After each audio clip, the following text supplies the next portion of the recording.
é chorodo.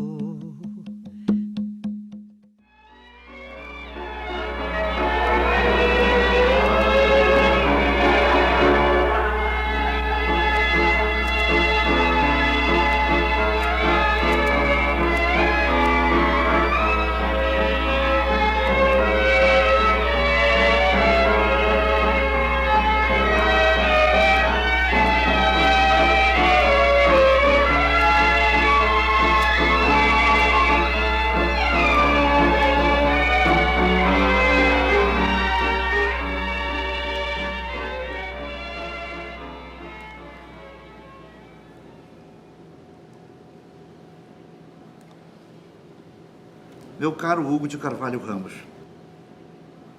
tive hoje a honra de falar sobre você, sobre sua obra de poesia e prosa. E por isso tive o tempo todo perto de você, na cidade de Goiás e numa rua da Tijuca, no Rio de Janeiro.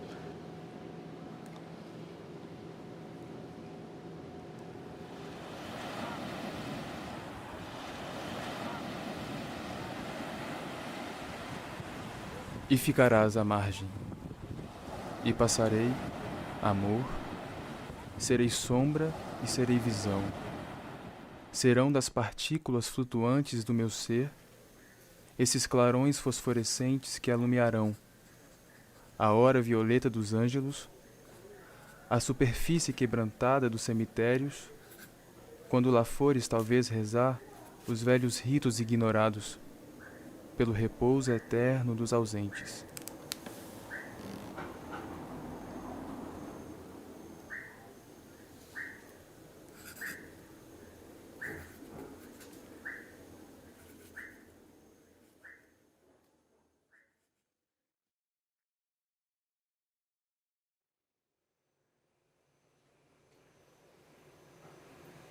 Nasci na então capital do estado de Goiás, antiga Vila Boa, no ano de 1895, filho de Mariana Fenelon de Loyola e Manuel Lopes de Carvalho Ramos.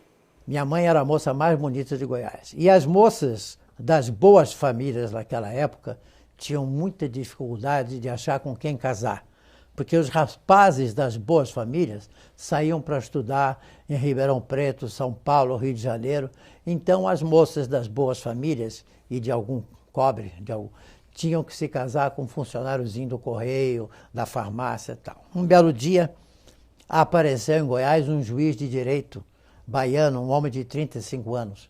Minha mãe tinha 13. O único lugar que minha mãe ia era minha avó, que era uma senhora extremamente braba e austera, daquelas que usava camafeu aqui. O único lugar que ela ia era no cemitério aos domingos com minha avó. E este juiz de direito viu minha mãe no cemitério, apaixonou-se por ela e pediu em casamento. Minha mãe fez 14 anos no dia 7 de novembro, foi casada no dia 8 com esse Dr. Manuel Lopes de Carvalho Ramos. Então, com 15 anos, minha mãe teve o primeiro filho. Então teve 5 filhos, 4 homens e uma mulher.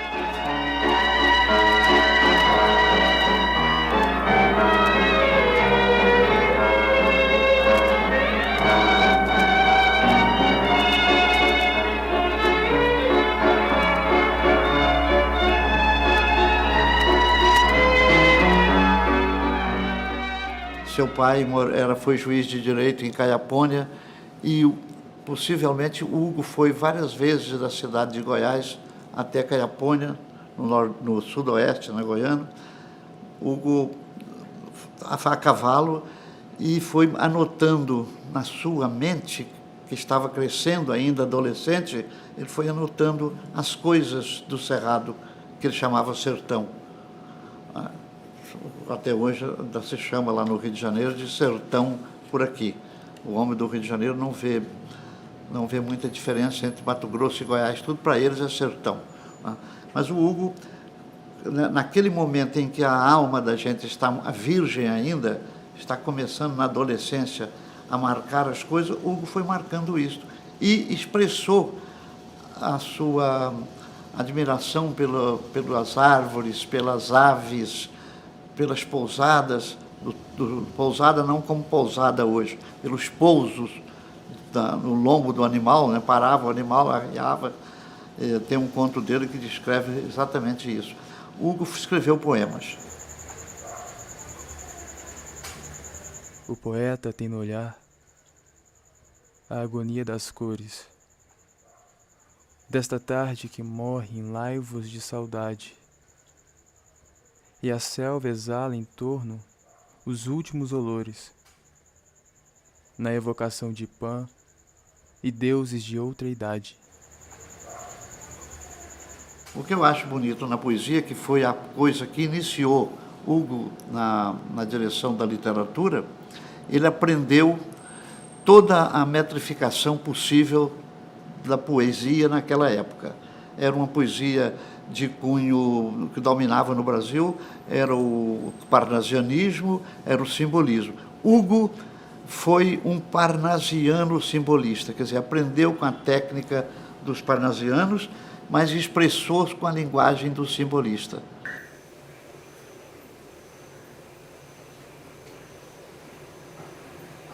Então, Hugo foi um excelente poeta, mas que não desenvolveu a poesia, porque imediatamente a própria poesia o levou a escrever conto, as narrativas, que ele foi juntando, reuniu no livro, deu o título de Tropas e Boiadas, um título belíssimo, que marca no Brasil uma nova maneira de regionalismo. Regionalismo, hoje é uma coisa vulgar, seria gente de uma região.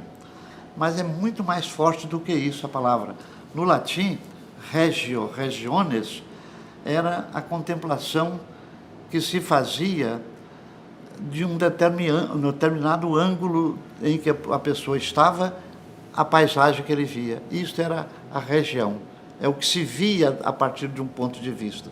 Hugo, em Goiás, teve a visão do Brasil de um ponto de vista focalizado em Goiás.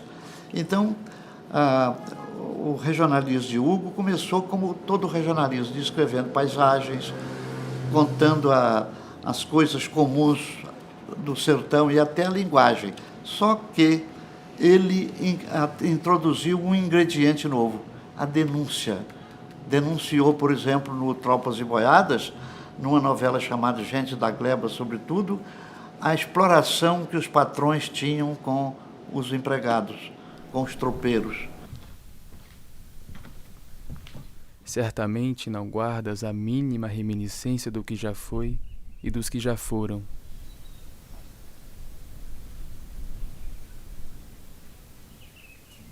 Acontece que depois de ter tido em Goiás 4 filhos, o Dr. Carvalho Ramos ficou doente das faculdades mentais. Goiás não tinha hospitais, não tinha médico, não tinha nada. Então minha mãe veio no lombo do burro, na tropa, até Ribeirão Preto, revezando, trazendo o marido doente e um dos filhos. No meio do caminho, não sei em que, porque andava-se 6 léguas por dia, entendeu? Parava, aqueles animais voltavam, pegavam outros animais, e pernoitava no pouso, como eles chamavam. Numa dessas noites, deu acesso no marido e ele sumiu para o mato com um dos filhos. Levaram mais ou menos 15 dias para achar, para levar para o Rio de Janeiro, onde ela tinha um senador parente, o Dr. Bulhões, que internou finalmente o primeiro marido dela no hospício.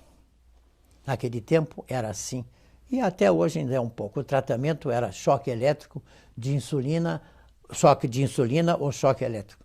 E de tanto choque elétrico, de vez em quando ele melhorava, saía e ia para casa. Então, no Rio de Janeiro, nasceu o meu 5º irmão materno. Bom, finalmente o Dr. Carvalho Ramos morreu. Minha mãe ficou viúva no Rio de Janeiro com 5 filhos. Meu pai, que já conhecia de Goiás, também goiano, foi para o Rio de Janeiro, foi para a Escola Politécnica e nessa altura já era professor da Escola Politécnica. Encontrou minha mãe no Liceu Goiano, onde eles iam ler poesias e tal. Já conhecia, pediu em casamento e casou com ela, viúva com 5 filhos. Então, aí, do segundo casamento, minha mãe teve 2 filhos. Minha irmã, Estela Regina, advogada, e eu, João Campos. Permaneci ainda em Goiás para finalizar o liceu até o ano de 1912, lutando para superar a perda irreparável de meu pai e dando um tempo para encarar a nova vida no Rio e a nova família de minha mãe.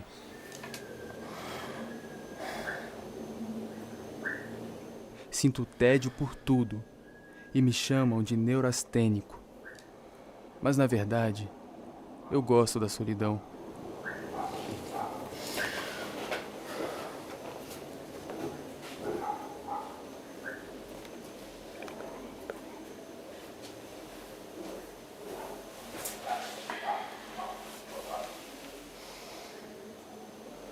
Nós éramos 7 irmãos. Então, meu pai, desses irmãos, tinha uma irmã e 6. Então, meu pai alugava. Nós morávamos na rua General Canabarro, eu estou falando de 1925, 26. Nós morávamos de um lado, e do outro lado, meu pai alugava uma casa que era uma espécie de república, onde ficavam os Carvalho Ramos. Entendeu? E a comida, ia tudo, minha mãe mandava para lá. E eles vinham quando queriam e tal. Agora, no jantar, era na nossa sala de jantar, na mesa de sala de jantar, cabia 16 pessoas, porque sempre tinha um convidado, um colega, mais dos meus irmãos maternos do que nosso, porque a diferença entre mim e minha irmã de idade e os irmãos maternos era muito grande. A diferença é de 20 anos. Tá? A diferença era menor com o último, que já nasceu no Rio de Janeiro, Dr. Ari de Carvalho Ramos. Que dormia, acho que no mesmo quarto que ele, e que tinha 9 ou 10 anos, que ele me falava que ele, quando acordou, encontrou ele enforcado. Foi isso que ele me contava.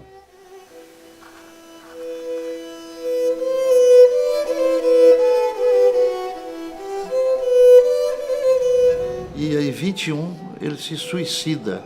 Pouca gente fala nisso, a família não gostava de falar que ele morreu assim, mas ele se enforcou numa rede em que estava descansando na Tijuca. Eu, morando no Rio há 40 e tantos anos, eu fui lá conhecer a casa dele, já não é exatamente, mas pelo menos o lugar em que ele morreu eu vi. Então o Hugo foi para lá e lá continuou a escrever os seus contos e em 1917, reuniu tudo isso com o nome de Tropas e Boiadas. São os 12 ou 13 contos do livro, 12, depois acrescentou-se um outro, e que ele, como se vê no título, Tropas e Boiadas, reparte os dois temas do livro, o tema dos tropeiros e o tema das boiadas. Isto é muito importante para mostrar como se chegava a Goiás.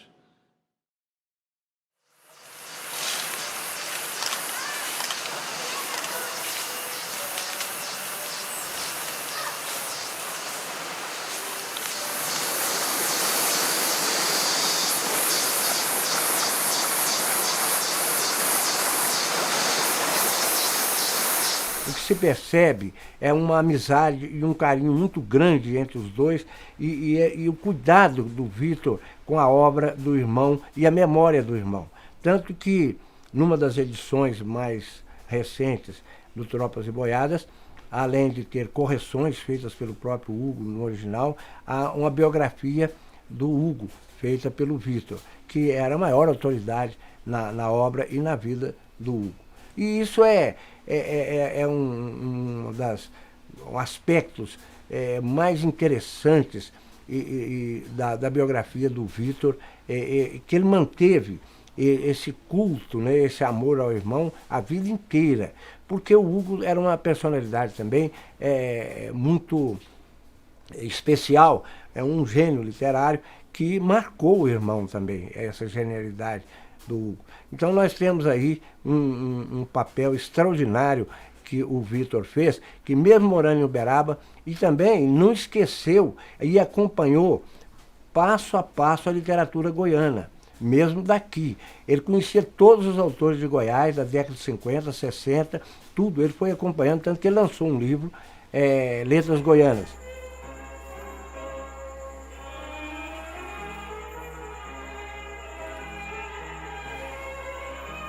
E no mais, tenho alguns boatos, não sei se é boato, através da minha avó, que hoje é viva ainda, a Maria Helena Carvalho Ramos Magalhães, que é a sobrinha do Hugo Carvalho Ramos, né? Ela relata, parece que a família do Hugo era muito ciumenta, principalmente a mãe dele. E tudo indica, parece que houve um conflito. Ele apaixonou por uma mulher, só que ele não podia namorar, era proibido, porque a família não aprovava. E eu não sei se agravou a depressão, se ele sofria desse mal. E no momento dessa pressão toda, dessa conjuntura toda, ele veio a cometer o suicídio. Meu tio afirmou isso, falou que era gay. Você falou que achava que era, o que era, mas que achava, inclusive, que pode ter sido um dos motivos que naquela época era uma coisa muito, né, diferente, né, escondido, aquela coisa de antigamente, que até hoje ainda tem um pouco disso.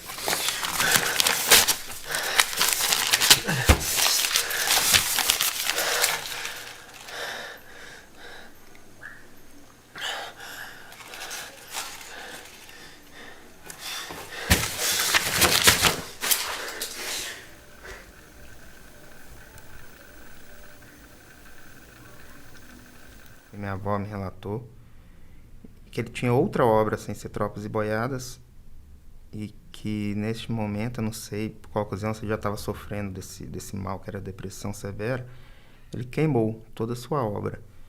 Então ficou essa interrogação aí, o que ele tinha escrito, né?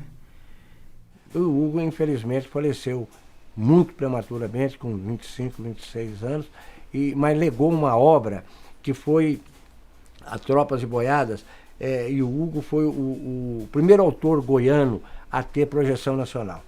Aqueles que se dedicarem à literatura vão voltar ao Hugo, vão conhecer Tropas e Boiadas e vão sentir aquilo que Mário de Andrade falou em 1930, mais ou menos, que conhecer Hugo de Carvalho Ramos era obrigação de todo cidadão brasileiro.